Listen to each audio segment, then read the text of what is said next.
नमस्कार, मैं हूं विशाल शर्मा और आप देख रहे हैं मनी सेंट्रल। ये एक ऐसा शो है जहां हम गवर्नमेंट पॉलिसीज से लेकर इकोनॉमी, शेयर बाजार और पर्सनल फाइनेंस यानी आपकी जेब से जुड़े मसलों पर बात करते हैं। इन मसलों को आसान भाषा में विस्तार से समझाने के लिए हमारे साथ मौजूद हैं हमारे सहयोगी और वरिष्ठ आर्थिक पत्रकार प्रवीण शर्मा सर, आपका मनी सेंट्रल में बहुत स्वागत है। थैंक यू विशाल। आज के मनी सेंट्रल में बात करेंगे टैरिफ वॉर की। हर दिन नए अपडेट्स इसमें सामने आ रहे हैं, लेकिन लड़ाई अब सिर्फ अमेरिका और चीन के बीच सिमटती हुई दिख रही है। तो इस कड़ी में बड़ी खबर अब यह है कि चीन ने लगा दिए हैं अमेरिका पर ऊंचे टैरिफ। इसके अलावा भारत इस पूरे माहौल में कैसे फायदा उठाएगा, इसकी चर्चा करेंगे। और आखिर में बात करेंगे एसआईपी की। म्यूचुअल फंड के आंकड़े आए हैं मार्च महीने के, ये आंकड़े क्या बता रहे हैं, इस पर चर्चा करेंगे। तो चलिए फटाफट करते हैं मनी सेंट्रल की शुरुआत। ट्रंप का टैरिफ वॉर अब अमेरिका और चीन के बीच का वार हो गया है। दोनों ही देशों ने एक दूसरे पर 100% से ज्यादा टैरिफ लगा दिए। अब चीन अमेरिका को घेरने के लिए कई देशों को आपस में जोड़ने की कोशिश कर रहा है। चीन के राष्ट्रपति शी जिनपिंग ने आज यूरोपियन यूनियन से अपील की कि वो ट्रंप की दादागिरी को रोकने के लिए चीन के साथ हाथ मिला ले। यही नहीं, शी जिनपिंग ने 14 अप्रैल से लेकर 18 अप्रैल के बीच वियतनाम, मलेशिया और कंबोडिया की यात्रा पर निकलने वाले हैं। इन देशों पर ट्रंप सरकार ने बेहद ऊंचे टैरिफ लगाए। इस यात्रा से भी ट्रेड वॉर के नए समीकरण बनाने की कोशिश हो सकती है। इसके अलावा अमेरिका ने 180 से ज्यादा देशों पर प्रतिबंध लगाया। अमेरिकी सरकार के द्वारा दी गई जानकारी के हिसाब से अभी तक करीब 80 देश बातचीत के लिए आगे आए। वहीं कई देश ऐसे हैं जिन्हें चीन अपने साथ जोड़ने की कोशिश कर सकता है। सर, मेरा आपसे सवाल यह है कि ये टैरिफ वाला जो खेल है कब तक चलेगा सर? नहीं, ये तो खेल अभी लंबा चलेगा। ख़ास तौर पर अगर हम चाइना के संदर्भ में देखें तो ये लड़ाई अभी लंबी चलने वाली है। ट्रेड वॉर अभी लंबा खिंचेगा। एक बड़े लंबे वक्त बाद अमेरिका को इस तरह का मौका मिला है जहां पर वो चीज़ों के साथ, चीन के साथ बहुत सारे अपने मामले सेटल कर ले, और इसीलिए अमेरिका जो टैरिफ का चक्कर है उस पर पीछे कदम खींचने को तैयार नहीं है। चीन ने कल ये कोशिश की कि किसी तरह से वो इस मामले में सुलह कर पाए। कल अमेरिका ने 125% के टैरिफ लगाए थे, उस पर बाद में क्लैरिफिकेशन दिया कि वो टैरिफ 125% नहीं है, 145% के टैरिफ हैं। कल तक चीन के 84% थे। चीन ने एक पहल ये की, अमेरिका से कहा कि आप आइए, आधे रास्ते पर आप आइए, आधे रास्ते पर हम पहुंचते हैं और मिलकर इस मामले पर बात करते हैं, म्यूचुअली रेस्पेक्टफुल जो चीज़ें हों उस तरह से उसका हल निकालने की कोशिश करते हैं। अमेरिका की तरफ से इस पर कोई बात नहीं आई। फिर आखिर में आज चीन ने 125% का टैरिफ अमेरिका पर लगा दिया। 84% का टैरिफ चीन ने पहले लगाया था अमेरिका पे। यानी करंट जो है सर सिचुएशन 145 वर्सेस 125 की लड़ाई हो गई है। बिल्कुल, अभी 145 और 125% का टैरिफ है, और इस पूरे खेल में चीन अभी बड़े लेवल पर लॉस में नज़र आ रहा है। चीन चूँकि पूरी दुनिया का सप्लाई हब है, पूरी दुनिया की मैन्युफैक्चरिंग कैपेसिटी चीन के पास है। स्टील से लेके फिनिश्ड गुड्स हों, इलेक्ट्रॉनिक्स हो, चिप हों, कारें हों, चीन बड़ा दुनिया भर का सप्लायर है, प्रोवाइडर है। और वहाँ पर अगर चीन के सामान अमेरिका में जाने से रुकते हैं तो जाहिर तौर पर लॉस चीन का ज़्यादा बड़ा है, और वो भी ऐसे वक्त पर जबकि चीन एक तरह के बड़े स्लोडाउन का ऑलरेडी शिकार है। तो कुल मिला के मामला ये है कि अमेरिका अपना प्रेशर चीन पर कम करता हुआ नज़र नहीं आ रहा है। अमेरिका चाहता है कि एक सर्टेन पॉइंट तक चीन नीचे झुके और उसके बाद उसके साथ किसी भी तरह के ट्रेड के नेगोशिएशन किए जाएं। बाकी दुनिया को ट्रंप ने राहत दे दी है, 10% के टैरिफ पर ला दिया है और कहा है कि 90 दिन तक आप इस व्यवस्था में रहिए, उसके बाद देखेंगे। इन बिटवीन ज़्यादातर देश कोशिश करेंगे कि किसी न किसी तरीके का सेटलमेंट अमेरिका के साथ कर लें। भारत भी शामिल है। भारत की बातचीत काफ़ी एडवांस स्टेज में एक तरह से हम कह सकते हैं कि है, जहाँ पर कि बहुत सारी चीज़ें तकरीबन क्लियर हैं, बहुत सारी चीज़ों को क्लियर करना अभी बाकी है। तो ऐसा माना जा रहा है कि 90 दिन के भीतर भारत एक आंशिक ट्रेड डील या पार्शियल ट्रेड डील अमेरिका के साथ करने में सफल भी हो सकता है जी। लेकिन सर, ये अब खबर आ रही है कि चीन के जो राष्ट्रपति साहब हैं वो अब इन तमाम देशों पर नज़र है उनकी कि जहाँ पर जो है अमेरिका ने सबसे ज़्यादा टैरिफ लगाया है, वे चाह रहे हैं कि इन लोगों का गठजोड़ बना लिया जाए और इन्हीं के बीच के आसपास बिजनेस किया जाए। नहीं, देखिए, मनी सेंट्रल में भी हमने ये बात कही थी और इस बात का जिक्र किया था कि अब दुनिया में कई तरह के ब्लॉक्स बनते हुए नजर आएंगे। ओके। देखिए, भारत यूके के साथ भी एफटीए करने की कोशिश कर रहा है, ईयू के साथ भी कर रहा है। चीन, जापान, साउथ कोरिया, ये एक अलग ब्लॉक बनाने की कोशिश की जब अमेरिका ने 25% टैरिफ लगा दिए थे ऑटो पे। तो इसी कड़ी का नतीजा है जहां पर कि यूरोपियन यूनियन के साथ हो या वियतनाम या दूसरे कुछ देशों के साथ चीन मिलकर चाहता है कि एक वो ब्लॉक इस तरह का तैयार करे जहां पर कि वो एक कंबाइंड पावर बनकर अमेरिका के साथ ट्रेड को लेकर उसको रिटेलिएट कर सकें, अमेरिका को झुकाने की कोशिश करने की ये एक कवायद हो सकती है। लेकिन देखना ये होगा, चीन को लेकर पूरी दुनिया सतर्क है। क्या यूरोपियन यूनियन चीन के साथ मिलकर ट्रेड को के मसले पर अमेरिका से लड़ाई लड़ेगा या वियतनाम चीन के साथ खड़ा होगा और अमेरिका के साथ लड़ाई लड़ेगा? मुझे इस बात के आसार दरअसल थोड़े से कम दिखाई देते हैं। इस तरह का चीन के साथ कोई बड़ा ब्लॉक बनाने के लिए ये हो सकता है कि रूस तैयार हो जाए, ईरान तैयार हो जाए, ये या पाकिस्तान तैयार हो जाए और मिलकर चीन के साथ एक ब्लॉक बनाए, या बांग्लादेश खड़ा हो जाए। उसके भी आसार फिलहाल कमी है। लेकिन यूरोपियन यूनियन के या वियतनाम के या जापान और साउथ कोरिया जैसे देशों के चीन के साथ खड़े होकर अमेरिका के खिलाफ ट्रेड की जो पूरी जंग शुरू हुई है उसमें खड़ा होना मुझे थोड़ा सा मुश्किल जान पड़ता है जी। लेकिन लड़ाई अब आप ये समझिए कि पूरी तरह से सिमट गई है। गोलबंदी इस तरह हो गई है कि एक तरफ अमेरिका खड़ा है, एक तरफ चीन खड़ा है। रूस यूक्रेन की जंग, बाकी की जो दुनिया में उथल पुथल है, वो अब सारा साइडलाइन हो गई है। पूरा फोकस इन दो देशों के बीच में है कि आखिर अंतिम में कौन खुद को झुकाता है। चीन ने कोशिश की, एक पहल की और थोड़े अपने तेवर नरम किए जी, लेकिन ज़रूरत भी चीन की ज़्यादा है जी। तो अमेरिका फिलहाल अड़ा हुआ है कि चीन के सामानों को अमेरिका तो कह रहा है सर कि तुमने कई वर्षों तक हमें लूटा है, अब इस लूट से मुझे आज़ादी चाहिए, इसलिए मैं तुम पे टैरिफ लगा रहा हूँ। हालांकि अभी मेरी बात हो रही थी HDFC सिक्योरिटीज़ के हेड हैं कमोडिटीज़ एंड करेंसीज़ के अनुज गुप्ता साहब, वो कह रहे हैं कि जियोपॉलिटिकल टेंशन्स अभी भी रप्ट होते रहेंगे विशाल। और उन्होंने, जैसा कि आपने ईरान का जिक्र किया, US ईरान को लेकर कहा जा रहा है कि वहाँ भी टेंशन्स जो है वो खिंच सकती है। दोनों तरफ की जो सेनाएं हैं वो आमने सामने खड़ी होती हुई दिख रही है।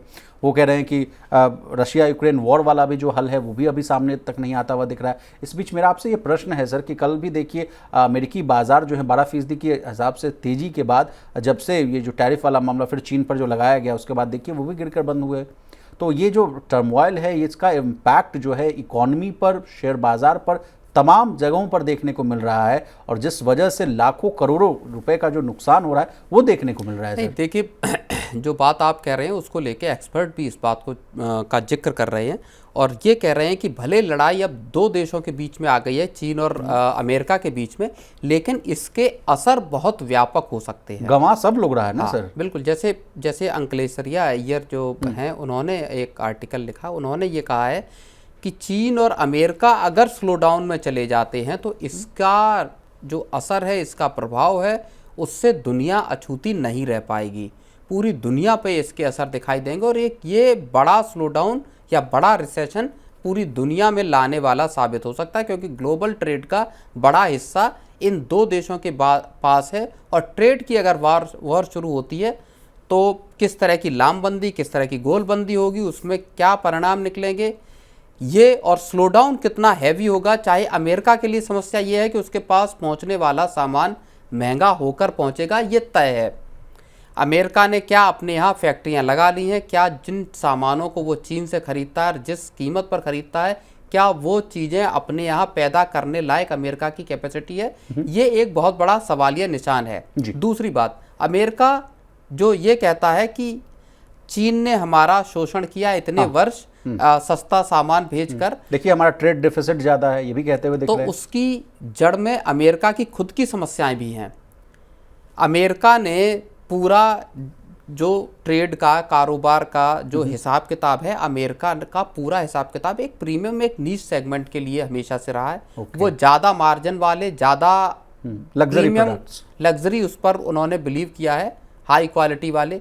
चीन ने लो क्वालिटी या मीडियोकर क्वालिटी के सामान लेकिन बल्क में पैदा करने, कैपेसिटी क्रिएट करने और सस्ते दाम पर पूरी दुनिया में मुहैया कराने का प्रोजेक्ट एक शुरू किया 70 के आखिर में, और उसको वो खींच के लेके आए। अब चीन ने खुद को हाईटेक देश में कन्वर्ट कर लिया। अब आप केवल सस्ता सामान नहीं ले रहे हैं चीन से, अब हाईटेक खिलौने, हाईटेक ड्रोन से लेकर पूरा हाईटेक टेलीकॉम गियर, सारी चीजें चीन बना रहा है, दुनिया को सस्ते दाम पर बेच रहा है। मतलब तो चीन पर दुनिया की निर्भरता अब है। सर आप कहना चाह रहे हैं कि artificial intelligence, robotics, 3D printing और तमाम तरह की जो टेक्नोलॉजी, मशीनरीज हो या बाकी किसी भी तरीके की आप देख लीजिए टेक्नोलॉजी चीन ने बिल्डअप की है और वो दुनिया भर में बेच रहा है। क्या आपके पास वो कैपेसिटीज हैं इन हाउस अमेरिका के पास जहाँ पे कि आप वो सारा सामान अपने यहाँ उसी कॉस्ट पर क्रिएट कर सकें, पैदा कर सकें? क्या अमेरिकी कंपनियां उस चीज के लिए तैयार हैं? तो सर इसका पिछले कई दशकों में अमेरिका की सारी कंपनियां चीन गई हैं और वहां उन्होंने मैन्युफैक्चरिंग यूनिट्स लगाई हैं जी। भारत की भी कंपनियां अमेरिका में जाकर चीन में जाके मैन्युफैक्चरिंग यूनिट्स लगाती हैं। लेबर सस्ता है, स्किल्ड लेबर है जी जी। तो बड़े पैमाने पर आप उत्पाद तैयार कराते हैं और उसको दुनिया भर में, चाहे एप्पल हो, टेस्ला हो या बाकी कंपनियां हो। इसका परफेक्ट एग्जांपल मुझे अभी याद आ रहा है, जो मैं बीच में आपको इंटरप्ट भी कर चुका। BYD वर्सेस टेस्ला देखिए सर, टेस्ला को बीट कर दिया। चाइना की ईवी मैन्युफैक्चरिंग जो कंपनी है, ईवी गाड़ियां जो बनाती हैं BYD, उसने देखिए उसके प्रॉफिट्स देखिए, उसने टेस्ला को, उसी टेस्ला को जिसने बहुत मजाक उड़ाया था, टेस्ला के मालिक जो थे एलॉन मस्क साहब, उन्होंने कहा था कि BYD क्या चीज़ है। और उसको अमेरिका और अमेरिकन कंपनियां हाई मार्जिन वाला महंगे प्रोडक्ट्स बनाते हैं। वो इस बात की कोशिश नहीं करते कि आपका सामान मास लेवल पे जाए। वो प्रीमियम सेगमेंट पे, चाहे आईफोन हो, प्रीमियम सेगमेंट का प्रीमियम प्रोडक्ट उनका है और वो बहुत लंबे वक्त तक एप्पल ने भारत को एक हल्के बाजार के तौर पर देखा कि यहाँ पे तो कामकाज करने का कोई मतलब नहीं बनता है। लेकिन भारत में जिस तरह से परचेजिंग पावर बढ़ी, लोगों की कमाई बढ़ी और उसके बाद एक बड़े बाजार के तौर पर भारत उभरा, तो अब एप्पल को लगता है कि इंडिया एक बड़ा मार्केट है, यहाँ पर मैन्युफैक्चरिंग यूनिट्स लगाई गई और अब न सिर्फ भारत में सामान बेच रहा है, आईफोन और आईपैड और बाकी चीज़ें, बल्कि दुनिया भर में एप्पल बेच रही है। तो अमेरिकन कंपनियों की थॉट प्रोसेस, उनका एक कामकाज करने का तरीका और चीन का तरीका बिल्कुल अलग है। चीन ने जो लिवरेज हासिल किया है पिछले कुछ वर्षों में, उसको पाटने में दुनिया भर को वक्त लगेगा। 2020 में पूरी दुनिया ने कोशिश की कि चीन से सप्लाई लाइन को शिफ्ट किया जाए, लेकिन China+1 की पॉलिसी में केवल एक इंडिया बड़े दावेदार के तौर पर उभरा। बाकी चाहे यूरोपियन यूनियन हो, चाहे अमेरिका हो, वो उस लेवल पर मास प्रोडक्ट क्रिएट करने में या मैन्युफैक्चर करने में अभी भी उतने कारगर साबित नहीं हुए हैं। चलिए सर, अब आगे बढ़ते हैं और बात करते हैं भारत की। देखिए, टैरिफ के कारण अमेरिका चीन के बढ़ते ट्रेड वॉर के बीच कई चीनी इलेक्ट्रॉनिक कंपोनेंट मैन्युफैक्चरर्स भारतीय कंपनियों को 5% तक की छूट ऑफर कर रहे हैं। ऐसे में इंडिया इलेक्ट्रॉनिक्स मैन्युफैक्चरर्स की जो मांग है वो बढ़ाने के लिए उसको डिस्काउंट का जो कुछ हिस्सा है वो कंज्यूमर्स को पास कर सकते हैं। अब इस कदम से भारत में जो है टीवी, फ्रिज, स्मार्टफोन जैसे कई इलेक्ट्रॉनिक सामान जो है वो सस्ते हो सकते हैं। इसके अलावा प्रवीण सर, भारत इस पूरे माहौल में कैसे फ़ायदा उठा सकता है, ये हम आपसे जानना चाहते हैं। बिल्कुल, देखिए, जो ट्रेड वॉर की एक क्राइसिस क्रिएट हुई है उसमें भारत के सामने भी संकट पैदा हुआ है। ये लगा है कि भारत का ट्रेड भी, कारोबार भी, अलग अलग सेक्टर की कंपनियों को इसका झटका झेलना पड़ेगा। लेकिन इसने एक आपदा में अवसर जैसी स्थिति भी पैदा की है। जो चीज़ें 2020 में थी उस वक्त जो मुहिम शुरू हुई, आत्मनिर्भर भारत, मेक इन इंडिया, ये सारी चीज़ें, वो अब मुझे लगता है एक स्टेप और आगे बढ़ती हुई नज़र आ रही हैं। जो टैरिफ वॉर शुरू हो गई है, चीन को नुकसान है। 145%, 125% की जो जंग है, इसमें चीन एक लूज़र के तौर पर निकलता हुआ दिखाई दे रहा है। इस चीन के पूरे कारोबार का जो डाइवर्जन होगा उसमें इंडिया बेनिफिट ले सकता है। एक बात, चीनी कंपनियां किसी भी तरह से भारतीय मार्केट में एक्सेस चाहती हैं और कोशिश कर रही हैं कि सरकार उनको रियायत दे। भारत सरकार ने स्क्रूटनी और तेज कर दी है जी। लेकिन जो एसी के पार्ट हैं या जो मोबाइल कंपोनेंट हैं या जो टीवी के पैनल हैं या सोलर पैनल हैं या बहुत सारे wide range of electronic products हैं, उनके जो सप्लायर हैं चीन के, वो भारतीय कंपनियों को डिस्काउंट ऑफर कर रहे हैं कि आप हमसे कम से कम 5% डिस्काउंट पर सामान ले लीजिए। अब ये चूंकि पूरा धंधा 3-4% के मार्जिन पे चलता है, ऐसे में भारतीय कंपनियों के पास अब एक तो मौका ये है कि वो इसमें से कुछ फ़ायदा कंज्यूमर्स को पास कर सकें। और वो अगर होता है तो आप समझिए कि चाहे एसी हो, चाहे टीवी हो, चाहे फ्रिज हो, चाहे स्मार्टफोन हो या दूसरे घरेलू अप्लायंस और उपकरण हो, वहाँ पर आपको कीमतें थोड़ी कम होती हुई नज़र आ सकती हैं। तो इंडियन कंज्यूमर्स को भी फ़ायदा है और जो कंपनियां, उनको फ़ायदा ये होगा कि अगर प्रोडक्ट थोड़े सस्ते होंगे तो सेल्स बढ़ाने में उनको मदद मिलेगी जी। एक फ़ायदा ये है। दूसरा फ़ायदा ये दिखाई दे रहा है कि जो एक्सपोर्टर्स हैं वो अब कोशिश कर रहे हैं कि जो चीन का वैक्यूम क्रिएट होगा अमेरिकी मार्केट में, क्या हम उसकी भरपाई कर सकते हैं।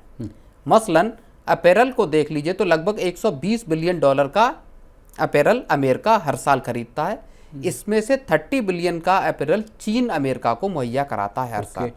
अब बांग्लादेश हो गया, वियतनाम हो गया, आपका दूसरे पाकिस्तान हो गया, ये अपैरल प्रोवाइड कराते हैं। इन सब जगहों पर जो टैरिफ हैं वो ज़्यादा लगे हैं भारत के मुकाबले।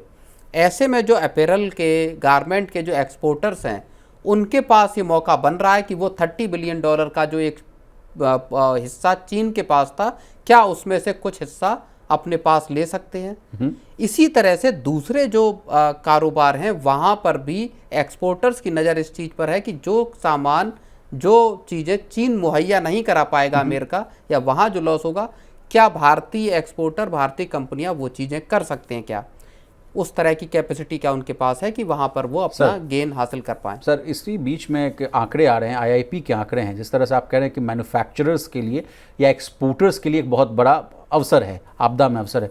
लेकिन अगर फरवरी में देश का इंडस्ट्रियल प्रोडक्शन के आंकड़े को अगर मैं देखूं सर, तो 6 महीने के निचले स्तर पर है, 2.9% पर आ गया है।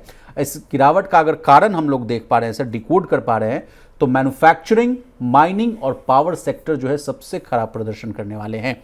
सर मैन्युफैक्चरिंग को लेके चिंताएं बनी हुई है। जब आपका दिसंबर क्वार्टर के जब नतीजे आए थे, जीडीपी के नतीजे आए थे, तब भी 3.5% की जो मैन्युफैक्चरिंग ग्रोथ उसमें नज़र आई थी, जो कि सितंबर में तिमाही में और कम थी। और आपका सितंबर तिमाही में माफ़ कीजिएगा 7% के लगभग थी, और एक साल पहले की दिसंबर तिमाही में 14% की ग्रोथ मैन्युफैक्चरिंग सेक्टर में थी।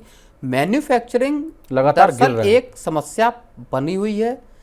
कुछ जानकार ये भी कहते हैं कि ऐसा कैसे हो सकता है कि 14% की जब आपकी लास्ट दिसंबर 2024 में जो ग्रोथ थी वो 2025 में 3.5% कैसे रह सकती है। ये एक बड़ा सवाल है।